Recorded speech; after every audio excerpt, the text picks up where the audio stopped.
Pessoal, boa noite a todos. Para mim é motivo de muita alegria estar aqui nessa casa tão abençoada, onde nós sabemos que a espiritualidade está aqui em massa mesmo, né? Então, muito bom. Eu agradeço pela oportunidade que a casa me oferece, agradeço também a presença de todos vocês. Enquanto eu estava sentada ali ouvindo a música, ouvindo ali, né, a aulinha de evangelização, me veio assim na minha lembrança uma passagem que está lá no livro Os Mensageiros, que é a segunda obra do André Luiz, Psicografia de Francisco Cândido Xavier. Lá nesse livro, o André Luiz, ele relata para a gente, né, a Segunda Grande Guerra Mundial. Então, ele diz assim, que eles estavam lá no plano espiritual, organizando uma grandiosa equipe para vir aqui na Terra para prestar socorro às vítimas da guerra, aos soldados e às pessoas, aos civis também. E aí, eles organizaram uma comitiva, eles vieram numa nave. Quando eles chegaram nos céus lá da Inglaterra, em Bristol, lá na Inglaterra, aquele cenário, né, da guerra, míssil para um lado, bomba para o outro, aquela confusão toda. O comandante da nave disse assim, onde é que nós vamos pousar? E eles ficaram dando volta. De repente, eles avistaram uma luzinha lá embaixo, no meio daquele bombardeio todo. E lá da nave, né, o comandante da nave disse assim, é lá que nós vamos pousar. E essa nave, então, vindo lá do plano espiritual, ela pousa nesse ponto de luz que eles avistaram lá embaixo, naquele bombardeio todo. E era justamente a congregação de 6 pastores que estavam reunidos na igrejinha lá, todo aquele tumulto todo, e eles lá na igrejinha fazendo oração. Então, esses 6 religiosos, eles é que deram condições para que a nave pudesse pousar. E nós aqui, num templo espírita, uma casa religiosa, meus irmãos, nós não conseguimos imaginar o quanto que isso é importante. O quanto que é grandioso nós sair dos nossos lares, vir aqui, dar a nossa participação, dar a nossa colaboração com os nossos pensamentos, com os nossos sentimentos, com as nossas vibrações e com o nosso fluido animalizado. Porque a espiritualidade, eles necessitam das nossas energias, do nosso fluido animalizado, que os desencarnados não têm, para fazer medicamento para os nossos irmãos necessitados lá no plano espiritual. O André Luiz, lá no livro Os Missionários da Luz, ele fala que eles têm um verdadeiro armazém de fluidos para ser utilizados nos nossos irmãos desencarnados. E quem é que fornece esse fluido animalizado ao não ser nós? Eles tiram de nós sem a gente saber ou não, se é o nosso consentimento ou não. Imagina a gente vir aqui com esse propósito. Hoje eu vou lá no Centro Espírita Joana d'Arc, hoje eu vou em outra casa espírita para colaborar. Nossa, mas a gente não consegue nem imaginar o quanto que nós estamos ajudando. Então, é uma bênção, viu? É uma bênção nós estarmos aqui. E o Emmanuel, no livro Educandário de Luz, ele fala que o fato de hoje nós estarmos nas fileiras da doutrina espírita é que alguém, um ente muito querido nosso, intercedeu em nosso favor para que nós pudéssemos estar aqui hoje. Então, um ente muito querido que habita as regiões celestes, torce por nós, vibra por nós e está aí querendo mesmo que dessa vez, que nessa encarnação a gente faz diferente. Porque há quantas reencarnações a gente propõe que vai melhorar? Não, nessa eu vou melhorar. A gente torce os dedos, eu vou melhorar. E a gente vem aqui e faz as mesmas coisas. O Emmanuel, no livro Pensamento e Vida, na lição dele que chama Hábitos, lá ele fala que nós ficamos no verdadeiro círculo vicioso. Ilusão aqui, no mundo material, quando nós reencarnamos, e desilusão lá no plano espiritual, quando nós estamos de posse do nosso compromisso reencarnatório e a gente retorna para lá e vê que aquilo que nós comprometemos, nós não fizemos quase nada. Então, é uma desilusão muito grande, mas nessa encarnação é para a gente melhorar. Haroldo Dutra, ele fala que quando nós estamos lá no plano espiritual organizando a nossa reencarnação, o nosso anjo da guarda fala assim: meu filho, agora você vai acertar, porque em 30 reencarnação você não acertou, eu espero que nessa você vai, e a gente jura mesmo que vai dar certo, e eu espero, meus irmãos, que nessa reencarnação realmente a gente consiga acertar, porque essa reencarnação é diferente das outras. As outras reencarnações nós não tínhamos a bênção da doutrina espírita. E hoje nós temos a bênção, né? Hoje nós temos em nossa mão esse tesouro, que é o Consolador que Jesus prometeu para todos nós. Então vamos lá para o nosso assunto. Missão dos Espíritos na Terra. A base aqui do nosso estudo é a lição do Evangelho, o Evangelho segundo o Espiritismo, capítulo 20, os trabalhadores da última hora. E fala que nós, os Espíritos, somos trabalhadores da última hora, né? Aquele que chegou lá na última hora, lá na parábola dos trabalhadores da última hora. Ele foi o que chegou na última hora, faltando uma hora para encerrar a atividade, e o Senhor da vinha mandou o seu ajudante lá para pagar os seus servos. E quando o ajudante começou a pagar os que chegaram na primeira hora, às 6 horas da manhã, que deu 1 denário, porque ele havia combinado com os da primeira hora que ele ia dar 1 denário para eles. E usou da 9ª hora, das 9 horas, do meio-dia, das 15 horas e das 17 horas, ele não combinou o salário com eles, não combinou só com os da primeira hora. E quando o senhor, né, que foi obedecer lá, o senhor da vinha, que foi pagar os trabalhadores, ele deu 1 denário, começou dos últimos para os primeiros. Então, os primeiros que estavam observando o pagamento pensou assim: nossa, então, se eles trabalharam 1 hora só e está recebendo 1 denário, imagina quantos denários que nós vamos receber. Só que, para surpresa dele, eles também receberam 1 denário só, e eles revoltaram demais. Eu não vou contar aqui a parábola, porque não é o nosso foco aqui. Então, nós somos aqueles que chegaram na última hora, os trabalhadores da última hora. Por quê?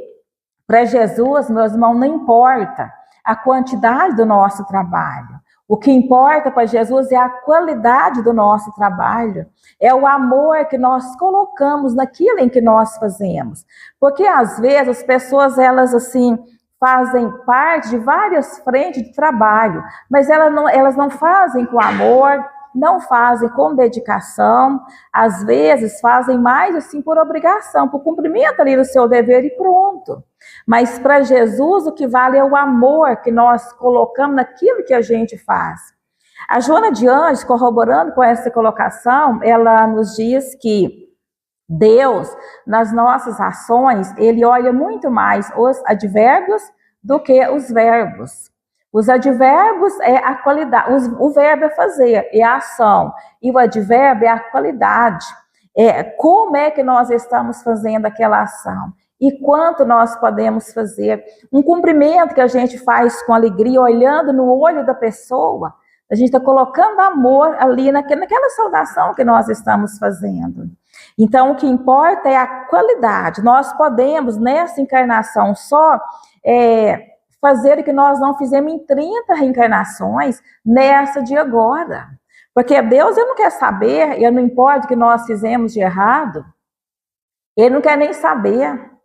Prova diz que lá naquele encontro de Jesus com a pecadora, quando os fariseus levou a pecadora até Jesus para ela ser apedrejada, que ela tinha sido pega em adultério, e aí eles diz para Jesus que aquela mulher tinha sido pega em adultério. Jesus ficou caladinho, escrevendo lá na terra. E ele não deu a menor importância. Por que será que Jesus ficou em silêncio? Será que é indiferença de Jesus? Será que é falta de educação do Mestre Jesus? Nós sabendo, meus irmãos, que Jesus é o Espírito puro. Ele é o guia e modelo da humanidade. Jesus construiu o nosso planeta Terra, e o nosso planeta Terra consta que tem mais de 4,5 bilhões de anos. Há mais de 4 bilhões e meio de anos, Jesus já era o Espírito puro. Então, será que ele ficou calado escrevendo na terra ali? Foi indiferença dele? Não, não foi. O entendimento dessa palavra, que Jesus ele não quer saber dos nossos erros. Ele não quer saber do que nós fizemos no passado. Ah, eu matei, eu roubei, eu traí, eu abortei, eu suicidei, eu fiz isso, mas não vai fazer mais. É isso que ele olha. Ele olha o nosso futuro, e ele não olha o nosso passado. Porque se Jesus for olhar o nosso passado, coitado, né? Coitado de Jesus. Ele olha para frente, ele sabe da nossa capacidade. Ele sabe da nossa potencialidade, que está ali escondidinho dentro de cada um de nós, né? Então, é maravilhoso a doutrina espírita na nossa vida. Ela abarca, né, a nossa visão, o nosso entendimento. A gente passa a entender de maneira completamente diferente. A nossa visão não fica mais limitada, não fica mais restrita às questões materiais.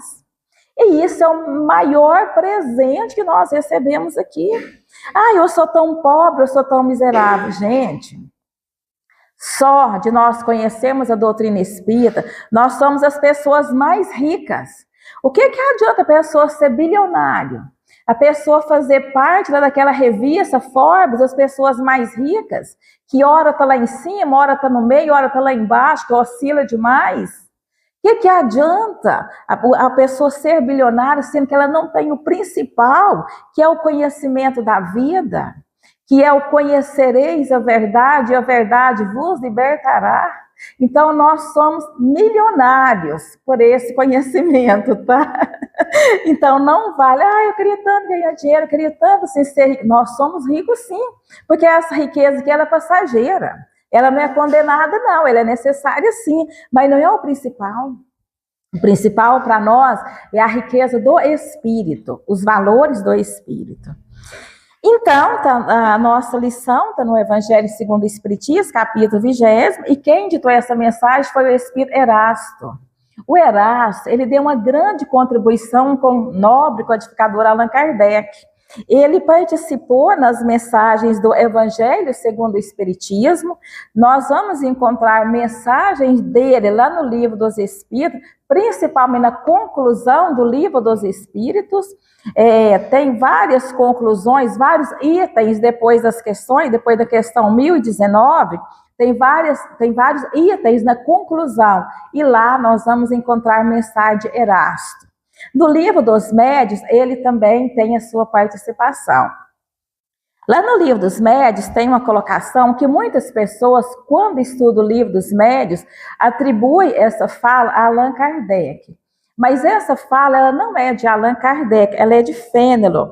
Quando o Espírito Fénelon diz assim para a gente, principalmente na área da mediunidade, que é preferível rejeitar 9 verdades do que aceitar uma mentira. Essa fala não é de Allan Kardec, sim de Fénelon, que está lá no Livro dos Médiuns. E olha que colocação mais profunda é essa, né? É preferível rejeitar 9 verdades do que aceitar uma mentira. Porque a verdade, ela sempre será verdade. A verdade, ela foi verdade ontem, é verdade hoje, vai ser verdade para a vida eterna. Que é a fé raciocinada. A fé que Allan Kardec colocou lá no frontispício do Evangelho segundo o Espiritismo. Fé verdadeira é somente aquela que pode encarar a razão face a face em todas as épocas da humanidade. Gente, olha que lindo, né? Fé verdadeira é aquela que pode encarar a razão pode encarar a razão face a face em todas as épocas da humanidade. Isso é a verdade. Agora, se a gente aceitar uma mentira, meus irmãos, essa mentira vai fazer um estrago tão grande na nossa vida, que pode ser que nós iremos precisar de várias encarnações para consertar o estrago de uma mentira que aceita, né? Então, o Erasto, ele começa a lição com uma pergunta. Ele pergunta assim: não escutais já o ruído da tempestade que há de arrebatar o velho mundo e abismar no nada o conjunto das iniquidades terrenas? Que ruído da tempestade é esse que ele está falando? Será que é essa tempestade que quando está ali armando chuva, o céu escurece, fica tudo preto, aquelas nuvens carregadas, aquela ventania, os trovões, e a gente já fica assim com o coração batendo, né, com medo de ver uma chuva forte? Será que é dessa tempestade que o Erasto está falando? O que vocês acham? Não, não é. Essa tempestade que o Erasto está falando, ela representa uma crise moral e espiritual da humanidade. Essa crise moral e espiritual da humanidade sempre existiu, sempre, sempre. Se a gente for buscar na nossa história quantos momentos difíceis nós passamos, aí o período da Inquisição, né, que até hoje nós estamos resgatando faltas cometidas naquele período negro da Inquisição, depois a escravidão, duelo, tantas coisas ruins, né, que nós atravessamos na humanidade. Então nós podemos entender essa tempestade que ele menciona no Evangelho como crises, conflito de ideias. Conflito de ideias. A nossa humanidade também nunca houve acordo de ideias, sempre houve divergências na política, na sociedade, em todos os segmentos da nossa sociedade há esses conflitos de ideias. E desses conflitos de ideias surge o quê? As guerras. Gente, é uma vergonha para nós, habitantes aqui do mundo de expiações e provas, já no começo da transição, ainda está passando por guerra. Aquela guerra, né, entre a Rússia e a Croácia, quando a gente pensa que os ares estão serenando, estão acalmando, de repente reacende e volta tudo. A guerra no Oriente Médio, e essas são as guerras que nós conhecemos, e as guerras individuais, as guerras familiares, as guerras civis que acontecem, que não é divulgado na televisão. Então, é dessa tempestade que ele vem falar. A queda dos valores morais. A queda dos valores morais é uma situação gravíssima também, que nós podemos considerar como uma tempestade. Lá no Evangelho segundo o Espiritismo, no capítulo 9, quando Allan Kardec coloca lá a obediência e a resignação, é uma comunicação de um espírito.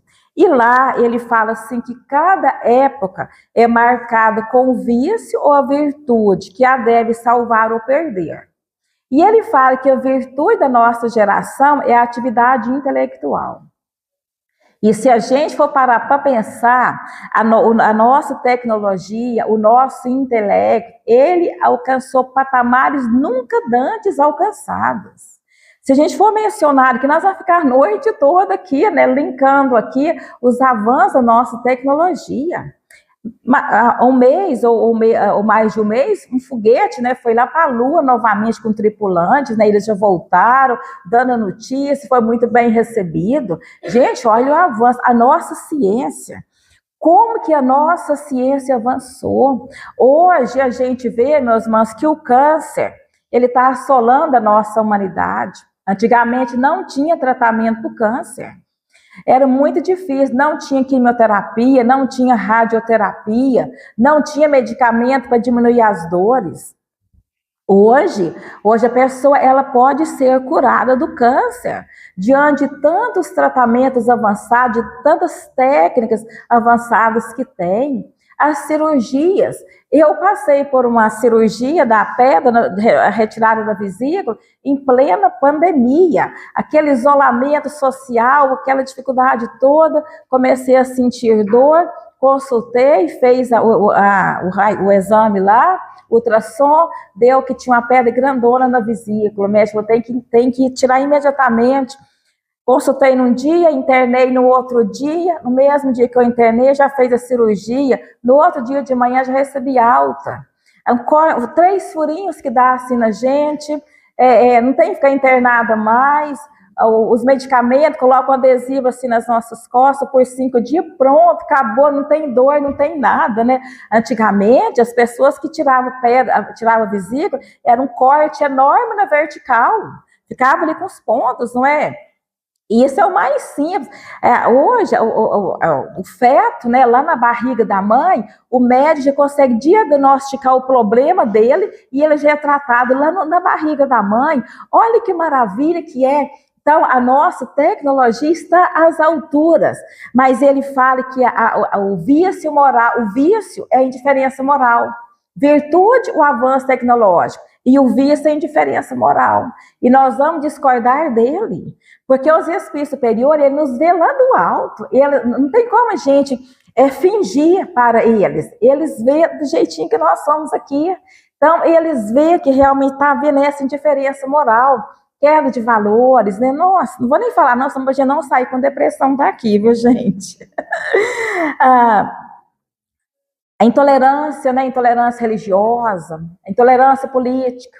Gente, nessa política agora, né, que está em vigência aí o nosso presidente, mas tinha dois partidos, direita e esquerda, né? E na mesma família tinha, eu conheci uma família que tinha dois filhos, um era da direita, o outro era da esquerda. Quase deu morte por causa da política. Então a gente vê que isso também tempestade que ele está falando, né? Esse desacordo, essa desunião, essa intolerância toda. E tem também, meus irmãos, a depressão. A depressão, o número de pessoas com depressão aumenta cada dia mais. A ansiedade. O nosso país, o Brasil, ele é o país que mais consome medicamento para ansiedade. E ele é o país também em que mais pessoas ficam afastadas do trabalho por causa da ansiedade. Nunca houve, né, tantas pessoas com doenças mentais, transtornos mentais.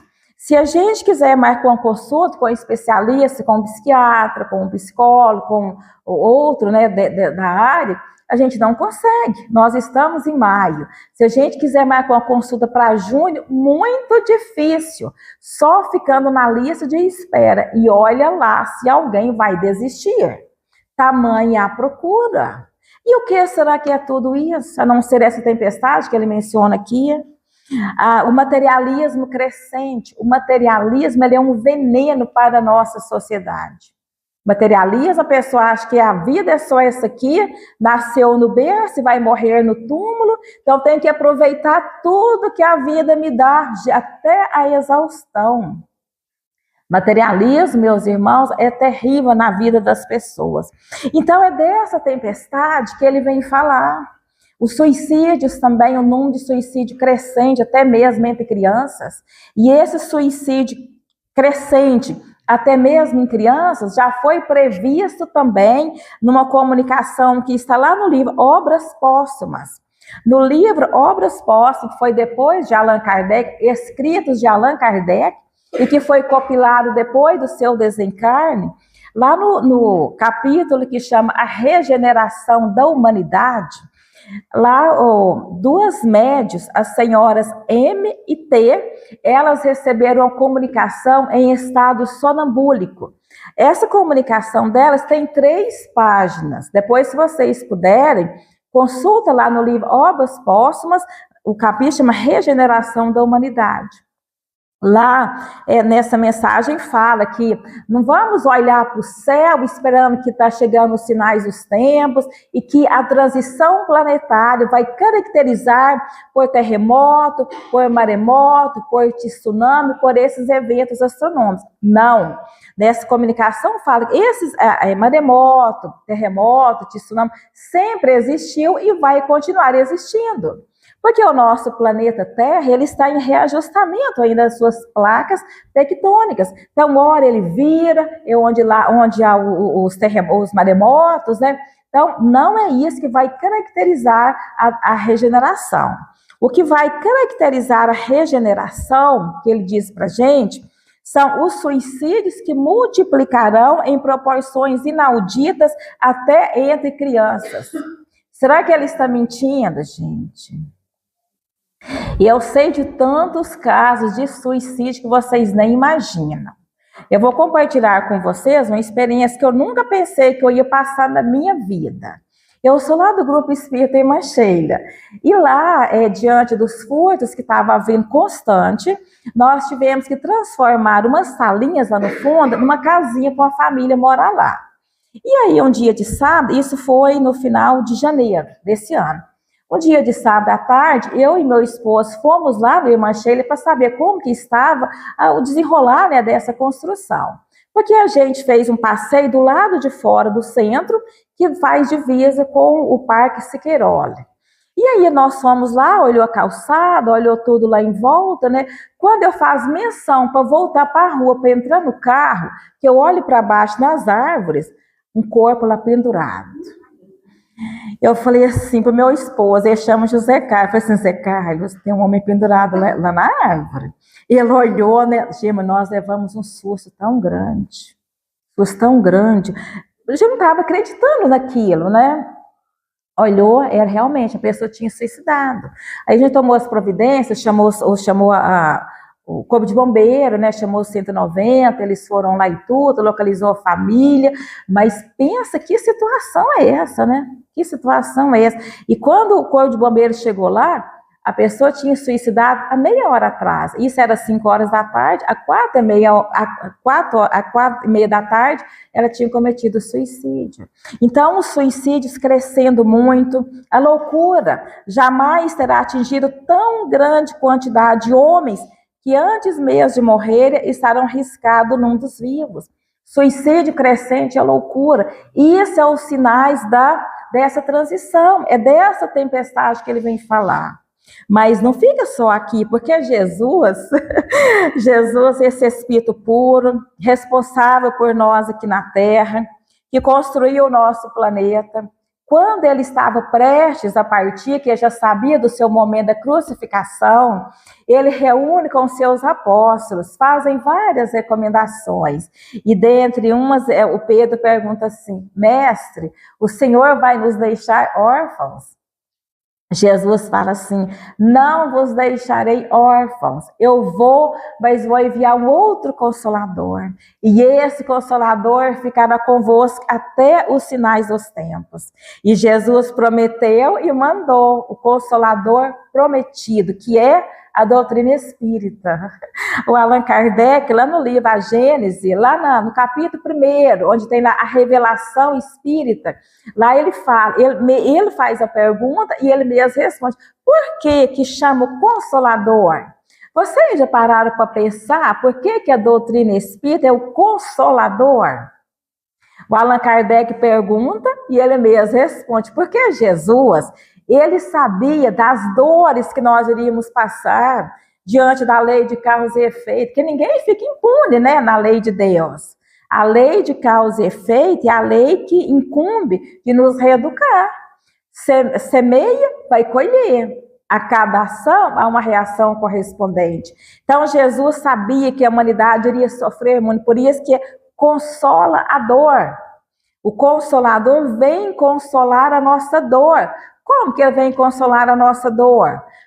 Trazendo a revelação divina para nós, trazendo a verdade para nós, mostrando, meus irmãos, que as nossas dores, que os nossos sofrimentos, que as nossas vicissitudes, nada mais são do que o resultado das nossas escolhas equivocadas em que nós fizemos.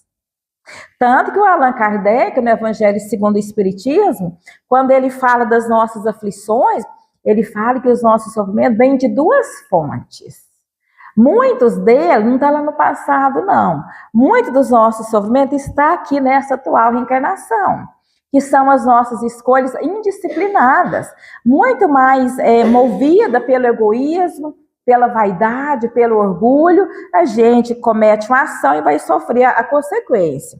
Mas outro sofrimento nosso, a causa não está aqui não. A causa está nas existências anteriores, nas nossas reencarnações anteriores. Porque o Allan Kardec, ele fala que as nossas existências, elas são solidárias entre si. O nosso presente, ele está atrelado com o nosso passado. Da mesma forma que o nosso futuro está atrelado com o nosso presente. A colheita, a semeadura do passado que nós estamos colhendo hoje, não tem como a gente modificar. Então, o que nós devemos fazer é aceitar com resignação. Mas nós podemos semear agora para colher no futuro a semente mais selecionada. Nós podemos selecionar a semente. Então, o Consolador, ele vem consolar as nossas dores. Então, lá está assim, se me amais, guardai os meus mandamentos. E rogarei a meu Pai, e ele vos dará um outro Consolador, a fim de que fique eternamente convosco, o Espírito da verdade, que o mundo não pôde receber, porque não vê e absolutamente não conhece. Mas quanto a vós, conhecê-los-ei, porque ficará convosco e estará em vós. Olha que lindo que é. Então, diante desse Consolador que Jesus prometeu, que é a doutrina espírita, lá no Livro dos Espíritos, na questão 799, o Allan Kardec perguntou assim: de que maneira o Espiritismo pode contribuir para o progresso? De que maneira que a doutrina espírita vai contribuir para cessar os suicídios, combater esse materialismo? Como é? Qual é o papel da doutrina espírita no progresso? Porque o progresso é uma lei de Deus, o progresso é uma lei natural. A única ciência, a única doutrina, a única religião que mostra, que fala do progresso é a doutrina espírita, porque ela mostra a nossa origem, criado simples, ignorante, sem nenhum conhecimento, sem nenhum saber, e mostra a nossa destinação, que é a nossa perfeição. Todos nós vamos evoluir, todos indistintamente. O Santo Agostinho, lá no Evangelho segundo o Espiritismo, no capítulo 3º, quando ele fala da progressão dos mundos, lá ele fala que tudo que Deus criou progride. Os seres animados e os seres inanimados, tudo vai progredir, porque há em cada um de nós uma centelha divina. Em cada um de nós, naquela pessoa que é criminoso mais vil, naquela pessoa que comete crime execrando mesmo, ele é filho de Deus e ele vai atingir a perfeição. Então muda completamente a nossa visão, o nosso olhar, o nosso entendimento, né? Às vezes, assim, tem uma pessoa difícil na nossa vida, pensa, nossa, mas fulano não tem jeito, fulano não tem conserto. Sim, tem conserto sim, diante da lei do progresso, todos nós vamos melhorar, nós vamos habitar mundos melhores, nós vamos sair aqui dessa escola, desse planeta chamado Terra, vamos habitar mundos melhores. Só no nosso sistema solar, meus irmãos, 2 planetas maravilhosos, Júpiter e Saturno. A vida nesses planetas é completamente diferente da nossa aqui. Lá Allan Kardec, na Revista Espírita, ele entrevistou um habitante lá de Júpiter, chamado Bernardo Palissy. Bernardo Palissy, ele comunicou espontaneamente numa reunião lá em Paris, da Sociedade Espírita de Paris. E o Allan Kardec, então, aproveitou, né, e fez 78 perguntas. Numa dessas perguntas, ele pergunta assim, como que é o corpo lá em Júpiter? E o Bernardo Palissy respondeu assim, que o corpo lá dos habitantes lá não é pesado, não é materializado igual é o nosso aqui, não. Ele fala que é igual uma estátua coberta por um véu. Olha, né? Não tem o corpo lá não tem a necessidade que nós temos aqui, não, dessa alimentação grosseira, carboidrato, essas coisas. Não, lá a alimentação deles é do ar, é da natureza, né? E ele pergunta assim também, qual será a relação da pessoa mais inteligente aqui na Terra com os habitantes lá de Júpiter? Sabe qual a resposta que ele deu? A semelhança dos macacos para nós, dos macacos aqui para nós hoje. O mais inteligente, o mais sábio aqui da Terra, ele em relação aos moradores de lá, é a mesma relação que tem dos macacos para conosco aqui, a humanidade. Então a gente vê, e nós vamos habitar esses mundos também, né? Então isso é uma esperança muito grande. Então qual é a contribuição do Espiritismo para o progresso? Destruindo o materialismo, que é uma das chagas da sociedade. Ele faz que os homens compreendam onde se encontram seus verdadeiros interesses. Então, a doutrina espírita veio para combater o materialismo. Veio nos informar que a vida não começa no berço e nem encerra no túmulo. O espírito existia antes do berço e vai continuar depois do túmulo. Vem falar da vida verdadeira, que é lá no plano espiritual, a nossa vida real, a nossa vida A nossa origem é lá no plano espiritual. Aqui é o mundo físico aqui é o mundo dos efeitos. O mundo causal é lá no plano espiritual. Lá no filme do Divaldo, com a Joana de Ângeles, a Joana de Ângeles fala com o Divaldo que o mundo físico aqui é uma realidade aparente, gente. Realidade aparente. Então não é a realidade verdadeira. E a gente fica iludido com carro, com tanta coisa aqui, gastando tanto tempo aqui, dando valor, dando importância às questões materiais, e a gente está deixando muito pouco tempo para cuidar do nosso verdadeiro interesse, que os valores do Espírito. Aqueles valores que Jesus mesmo disse, conquistai tesouros no céu, que nem a traça corrói e nem a ferrugem consome. Como será que está a nossa bagagem, né? Porque a morte, ela pode chegar a qualquer momento. Nenhum de nós sabemos, ninguém sabe do dia que vai voltar, e graças a Deus não sabemos, porque senão a gente ia ficar preocupado, né? Mas nós podemos ser convidados a retornar a qualquer momento. E como está a nossa condição, a nossa situação? Porque lá no Evangelho fala que quando nós vamos para um país distante, nós vamos colocar na nossa bagagem pertences de acordo com aquele país. Se está frio, nós vamos colocar na nossa mala roupa de frio. A gente não vai colocar roupa de verão, que lá está fazendo é frio. Nós não vamos encher a nossa mala à toa para pagar, lá no aeroporto, pagar bagagem, né? Se está calor, nós vamos colocar na nossa bagagem roupa de calor. Então, assim também é a nossa bagagem, que é que nós estamos colocando na nossa mala para o plano espiritual. E lá no mundo espiritual, nós seremos de acordo com o que nós somos aqui. A morte não há nenhuma mudança, não há nenhuma transformação. Essa mudança não ocorre assim de abrupto, não. É tudo muito lento, né? Então, a doutrina espírita vai contribuir com o progresso, falando da nossa vida futura, da realidade do ser, que nós somos espíritos e ora nós estamos aqui na matéria. Vem falar da lei de causa e efeito. Veio desmistificar aquela questão do céu, do inferno, do purgatório, que não há perdão na lei de Deus. Ela vem trazer essa verdade para nós. Quantas pessoas, meus irmãos, que hoje ainda acreditam que se a pessoa for mal, ela vai lá para o inferno, vai ser consumida, vai ficar queimando nas labaredas do fogo eterno sem ser consumido. Ou então, se for bom, vai lá para o céu e pronto, vai ficar lá vendo os anjos tocarem harpas, sem nenhum trabalho, na maior ociosidade. Nós aqui, quando a gente tira férias, as 2 primeiras semanas é aquela beleza. Mas na 3ª semana já começa, já fica com soldado no lugar de trabalho, não é? Então já pensou que tédio é a pessoa ficar lá no céu sem fazer nada? Sendo que lá no Livro dos Espíritos, Allan Kardec perguntou assim, em que consiste a felicidade dos espíritos superiores?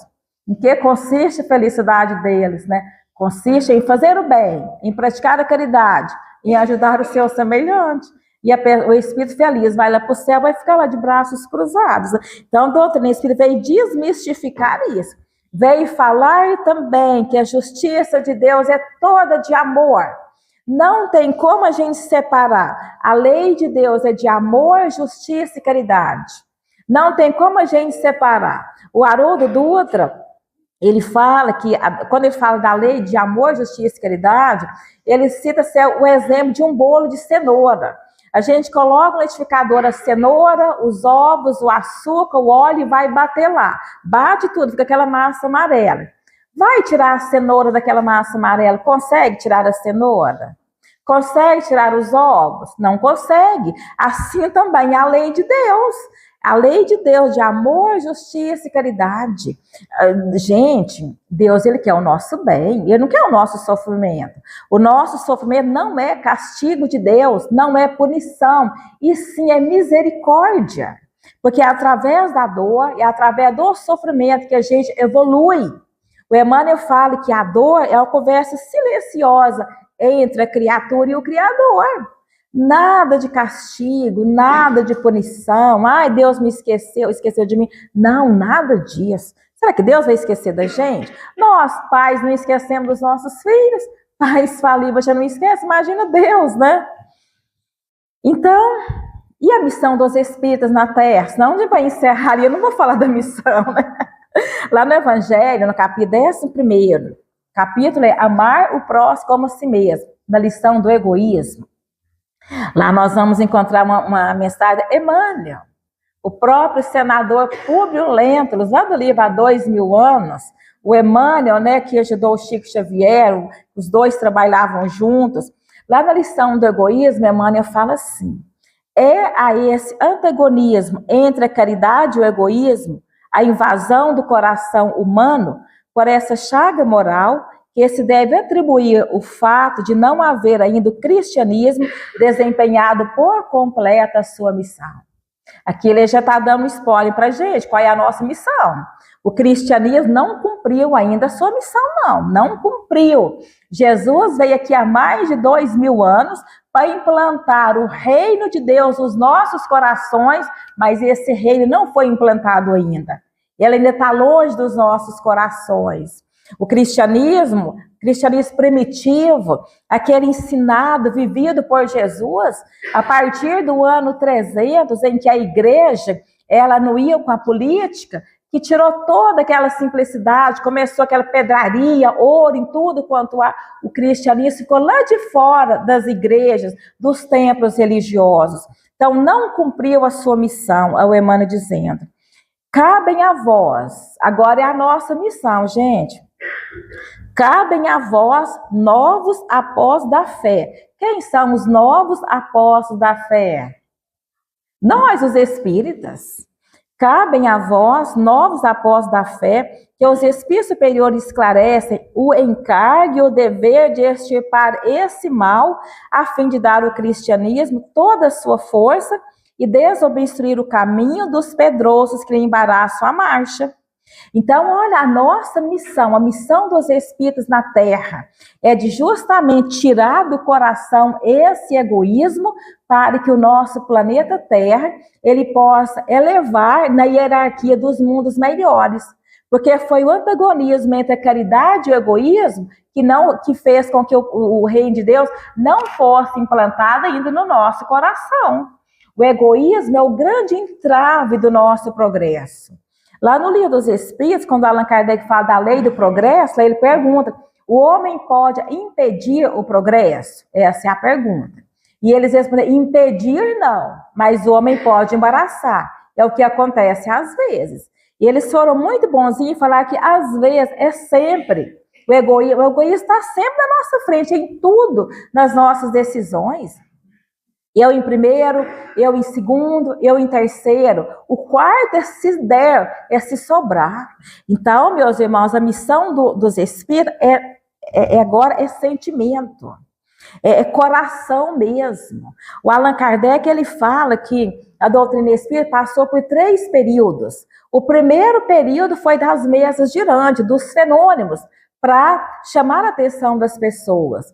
O segundo período é o período do estudo, do conhecimento, onde as pessoas ficaram ali estudando mesmo, adquirir conhecimento. O terceiro período agora é o período da indulgência. No item 7, na conclusão do Livro dos Espíritos, o Allan Kardec fala: esse período agora é coração, não é mais intelecto, porque o intelecto nosso ele já está abarrotado de conhecimento. Lá no livro O Espírito da Verdade, lá tem uma lição, quem ditou essa mensagem foi Melitão Pacheco. O Espírito da Verdade, quem psicografou foi Chico Xavier. E Melitão Pacheco, através da psicografia de Franciscano Xavier, ele veio nos dizer que a lição chama O Espiritismo Pergunta. Lá ele fala que nós já habitamos todos os países aqui do nosso planeta Terra. Já moramos na China, no Japão, na Alemanha, na Itália, na Austrália. Tanto é que a gente identifica com algum país, não é? Identifica. Hoje mesmo, conversando, o meu esposo e eu conversando, ele falou assim que ele gosta tanto da Alemanha e da Espanha, não sabe por quê. Eu não sabe por quê. É porque a gente tem raiz lá, nós temos laços lá, né? Então, o Melitão Pacheco, ele fala que nós já habitamos todos os países do nosso planeta Terra, já falamos todas as línguas, na nossa memória nós guardamos conhecimento de tudo tudo. Já passamos pelas posições sociais, pela superioridade, subalternidade, já passamos pela forma masculina, feminina. Então, conhecimento nós adquirimos nesse trajeto nosso. A gente está aqui não é para adquirir conhecimento mais. Nós estamos aqui agora para trabalhar o nosso coração, para trabalhar o nosso sentimento. Então, essa é a nossa missão. A missão do Espírito é ser aquele homem de bem, que está lá no Evangelho, no capítulo 17. O homem de bem é aquele que pratica a lei de amor, justiça e caridade na sua maior pureza. Essa é a nossa missão, é em busca desse tesouro perdido aí. É aquele que pratica a lei de justiça, de amor e caridade na sua maior pureza. Essa é a nossa missão. E às vezes a gente está aqui iludido, né? Ai, minha missão Não. É coração, é sentimento agora. Porque o externo é mais fácil, desenvolver o intelecto é mais fácil, não é? Agora o sentimento exige da nossa vontade, do nosso esforço, da nossa renúncia, da nossa disciplina, exige muito mais a melhoria do nosso sentimento. E lá no livro, encerrando essa missão dos espíritas, o Fenelon, não, gente, essa mensagem não é de Fenelon, é de Erasto, eu fiz confusão, tá? Quem editou a mensagem foi Erasto. Então, Erasto, encerrando essa lição, ele faz uma pergunta. Ele pergunta assim: se entre os chamados para o espiritismo, muitos se transviaram, quais os sinais pelos quais reconheceremos os que se acham no bom caminho? Muitos são chamados e poucos são os escolhidos. Como é que nós vamos reconhecer que aquela pessoa é um espírita, que ela está no bom caminho? O Allan Kardec, ele definiu que reconhece o verdadeiro espírita pela sua transformação moral e pelos esforços que faz para vencer as suas más inclinações. O espírita verdadeiro, ele não é um puro ainda não, ele não é um anjo, mas ele está sempre esforçando, ele está fazendo aquela reforma íntima, recomendada lá no livro dos Espíritos, na questão 919, do conhece-te a ti mesmo. Então, como é que vai ser, como é que vai reconhecer? E aí o próprio Erasto responde: reconhecê-los-ei pelos princípios da verdadeira caridade que eles ensinarão e praticarão. Gente, olha só, isso aqui deixa a gente envergonhado. Então, não é só falar, é falar e fazer. Falar e fazer. E vai ser reconhecido pelos princípios da verdadeira caridade, que vai ensinar e vai fazer. Porque se a gente fala e não faz, ficam palavras ocas, palavras vazias, palavras que não tem nenhum revestimento de emoção e nem de amor. Reconhecê-los-ei pelo número de aflitos que a levem consolo.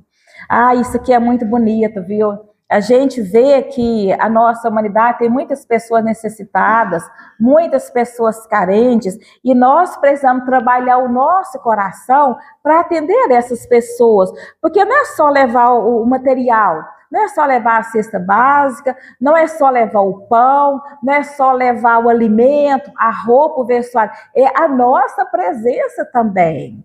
Às vezes, meus irmãos, no trabalho de assistência, a pessoa não está tão interessada no alimento do corpo, mas sim no alimento da alma, que é a nossa atenção, é a nossa oração que a gente faz para ela, é o paz que a gente transmite. Às vezes ela quer muito mais, a gente ter um tempinho ali com ela para conversar com ela, para ela contar dos seus problemas e a gente aconselhar ela. Então, vai ser reconhecido pelo número de aflitos que levem consolo. Reconhecê-los-ei pelo amor ao próximo, pela sua abnegação e pelo seu desinteresse pessoal. Olha aqui, mais uma vez falando da necessidade de combater o egoísmo no nosso coração. Mas aí vem um alerta. Os que seguem a sua lei, esses são os escolhidos e ele lhes dará a vitória.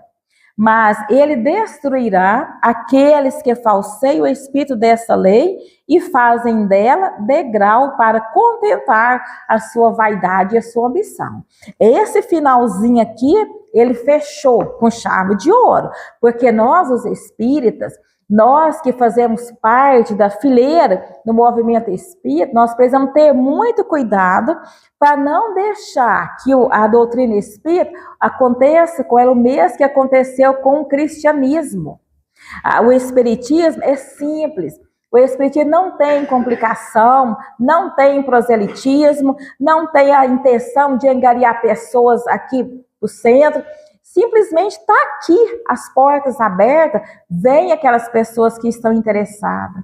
Porque ele fala que ai daquela pessoa que usa a doutrina espírita para promover, para se autopromover, para aumentar a sua ambição e a sua vaidade. E, infelizmente, nós estamos vendo no nosso meio espírita, nas redes sociais, pessoas muito mais interessadas com os likes, com os números de seguidores, do que realmente passar a verdade, do que aquele comprometimento com a doutrina espírita. Todo cuidado que nós tivermos, ele ainda é pouco, porque a doutrina, ela é nova. Tem 150, 160 anos a doutrina espírita. E já está começando uma deturpação. O cristianismo foi 300 anos e a doutrina 160 anos agora. Então nós, meus irmãos, que somos os espíritas, nós precisamos ser fiel a Allan Kardec.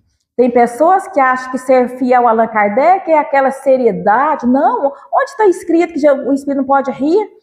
Pode, o espírito pode rir, participar da vida social, sim, mas a nossa fidelidade ao nobre codificador Allan Kardec, ela precisa ser firme mesmo, porque o Allan Kardec, ele poderia viver mais tempo aqui. O médico dele, Dr. Demeure, disse assim para ele, que ele estava tão consumido pela doutrina, que ele ia morrer antes da hora. E foi o que aconteceu, deu uma parada cardíaca, mas ele queria deixar pronto para nós. E hoje tem pessoas que desprezam as obras básicas. Eu pergunto para vocês, as obras básicas são 5 livros, cada um dessa grossura. O Livro dos Espíritos tem 1019 perguntas. Nós sabemos todas as perguntas, entendemos todas elas. Livro dos Médiuns, o Evangelho, o Céu e o Inferno, a Gênese, gente. E as obras do Chico Xavier? Mais de 400 obras. Inúmeras reencarnações, nós não vamos conhecer as obras do Chico Xavier. E hoje, está sendo assim, chamuscado mesmo de outras obras que não são espíritas, o médium não é espírita, o espírito não é espírita e está sendo infiltrado. Aqui em Uberlândia, agora em dezembro, veio uma amiga minha dos Estados Unidos, ela é espírita, ela é Nedina, eu quero que você compre 15 livros espírita para mim. Gente, eu fui nas livrarias aqui, vocês acham que eu encontrei os 15 livros espírita? Não encontrei, não. Encontrei 3 livros espírita. Então, olha a gravidade que tá. Que é livro grosso, a capa maravilhosa, o livro caro, e as pessoas estão iludidas. É um alerta que o Erasto vem e fala para nós. Não é proibido ler, não. Pode ler sim, mas nós não podemos abrir mão, abster das obras de Allan Kardec, as obras básicas, as obras subsidiárias, né? Então é isso que eu vim trazer aqui para todos nós, para a gente voltar para os nossos lares pensando, né? O que eu posso contribuir na doutrina espírita? É sendo esse que Allan Kardec falou, reconhece o verdadeiro espírito pela sua transformação moral e pelos esforços que faz para combater as suas más inclinações. A nossa contribuição é essa, não é fundar creche, não é fundar hospital, não, nada disso. Para isso veio Divaldo, vem outros, que a missão deles é muito maior. A nossa missão é ser aquele homem de bem, é combater o egoísmo no nosso coração. Nós seremos os fiéis espíritas, tá? Então, muito obrigada, e que as luzes do Mestre Jesus continuem a nos envolver sempre, iluminando o nosso caminho. Desejo um ótimo retorno para os lares, viu? Que Maria, nossa Mãe Santíssima, envolva o coração de cada um de nós. Muito obrigada.